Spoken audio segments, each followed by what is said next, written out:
I'm Addi, and this is my room 313. Fantastic. Let's go and have a look. Core blimey! That's an amazing space.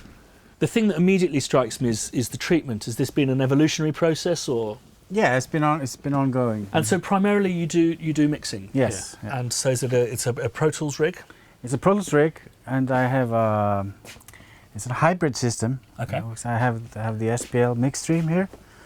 So I run everything to an analog mixer here. Okay.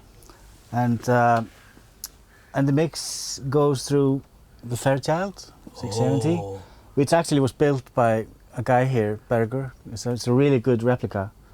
That's incredible. And my better maker. And what's your better maker? It's an EQ. Okay. It's a really good EQ, which I can control from. It's an analog EQ with a digital control, which I can control with a plugin.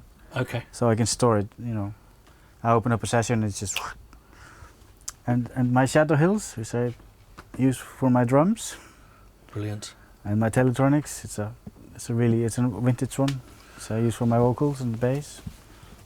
Great stuff. I mean, that's the mother of bus kind of.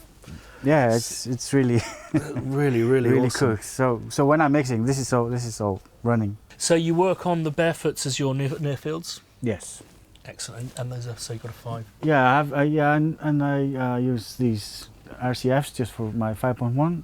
Okay. And I have these Adams just as a second reference. This is an interesting setup. Why 2? Yeah, it's because you know, they're just set up because I don't need to. Then I don't need to, if I get a lady singer, to put up another mic. So it's ready there, and I can just pick and choose, record them both at the same time if I want to. Right, brilliant. And just later, you know, choose. The M149, I think, is a really underrated mic. I think it's absolutely fantastic. Yeah, actually, yeah.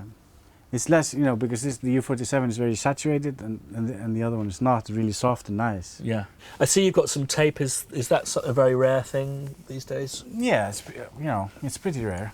And I see you've got a nice selection of synths. Yeah, this as is well. like because I share the room. I'm seeing these Strymons absolutely everywhere. Really good.